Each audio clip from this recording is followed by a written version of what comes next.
People are flushing toilets 10 times, 15 times, as opposed to once.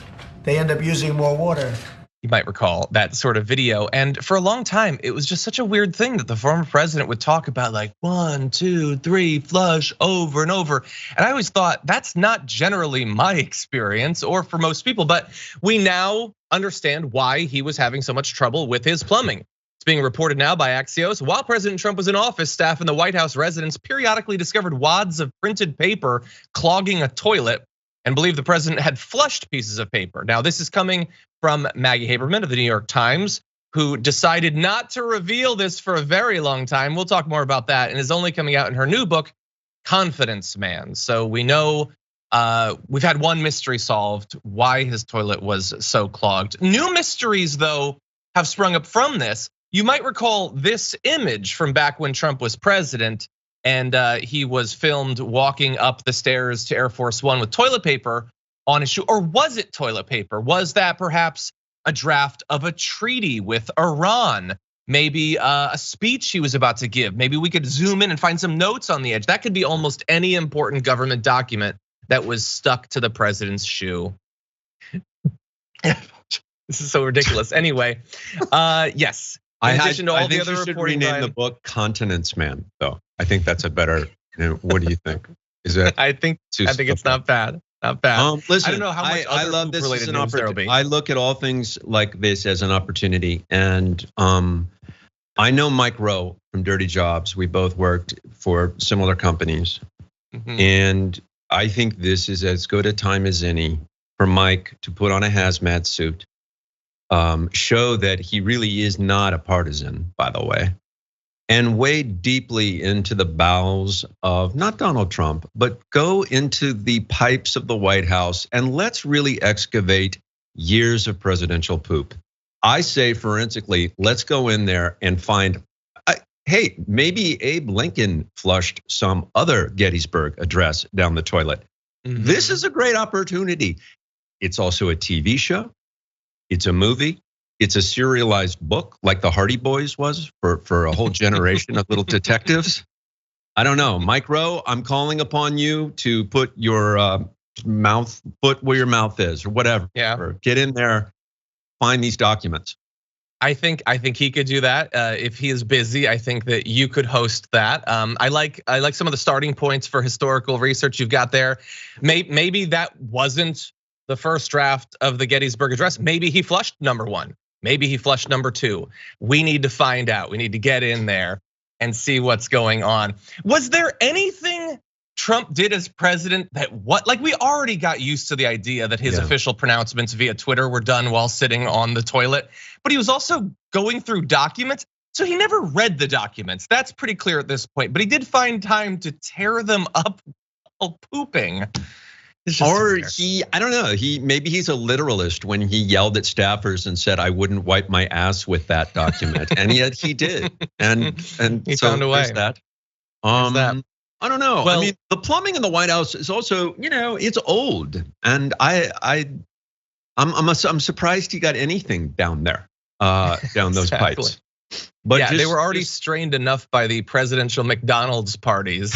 And now we've got the they were put to the test. They were. Well, look, now we have to be fair because we are obviously a serious news program. So Donald Trump has put out a statement responding to this saying, also another fake story that I flushed papers and documents down a White House toilet is categorically untrue and simply made up by a reporter in order to get publicity for a mostly fictitious book, which of course he hasn't seen. And I say that not only because it's not yet to come out, but also because it's a book. I don't think he's gonna read it. Are we being biased? Are we being partisans in just taking Maggie Haberman's word on this? I think it's emblematic of a guy who clearly felt he was royalty and still does, that he's above the law, that he's above what are the National Archives sort of, there is a law and an act that requires them to provide these documents and to keep them. But I mean, listen, would we have known what a schmuck Donald Rumsfeld was if we hadn't maintained and kept some of these written memos and documents that show that he was writing certain things down and saying other things out of the other side of his mouth? So, yeah. I mean, we know politicians speak with a forked tongue. We just don't. And so historians like to go back and have some proof of that. What we have to do now is tape together fecal soil documents. And there is an archivist at the National Archive who will have to really, in the line of duty, is there something funny? Is in the line of they will have to take on their duty and really execute, piece together link by link. Just digging for nuggets of information, whatever you can find. Anyway, okay. The news sometime. This reads like an Onion article. I can't believe that this is a thing that Maggie Haberman has. Yeah. Now let me ask you a question, serious question. So as friend of the show, Parker Malloy responded to this initial reporting. Is there a reason you didn't report this out? Now look, this is hardly the first thing where a really important bit of news was held for months and months, if not years. Is it right to be frustrated with reporters, or is this just they're following the financial incentives that we have as a society have set up? So where do you come out on this?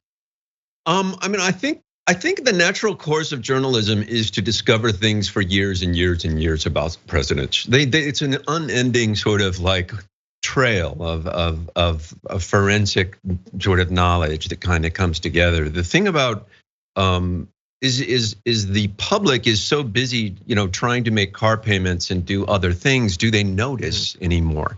Do we, we learned more about Nixon or Kennedy or LBJ. We learned so much about the Vietnam War decades later, and we'll learn about Trump decades from now. But the question is, are we just numb to whatever outrageousness this guy that we uncover about him?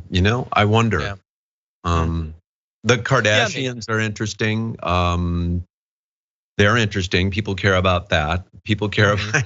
Do you know what I mean? I don't know. And look, this affects a lot of people. Like I am always interested in whatever drama's happening on the set of upcoming Marvel movies. Who's an anti-vaxxer? I am legitimately interested in that. So I get that that's the sort of thing that can occupy people's time. I hope people care. I hope there's like a Ken Burns like 20 years from now. If it is Ken Burns, it could be if he lives forever.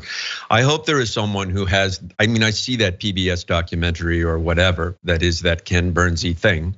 It won't have that quaint violin music playing in the background and actors reading Trump's words, but there will be some big, uncovering, unearthing of stuff. And it might just be a giant vat of poop. I don't know. That's true. I'm not sure. There could be a giant release of information of the sort Trump has traditionally referred to as big dumps.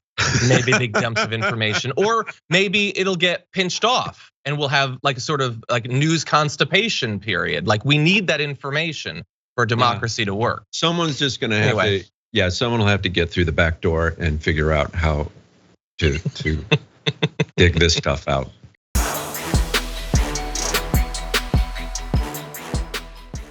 Check out the Damage Report podcast each day, wherever you get your podcasts, whether Pocket Casts or Stitcher or iTunes. You can join me as I give you the news and stories you want, with a range of co-hosts and interview guests jumping in on the fun each day. Again, that's the Damage Report, wherever you get your podcasts. And if you get them at iTunes, don't forget to rate and review. Sometimes I'll read them live on the show.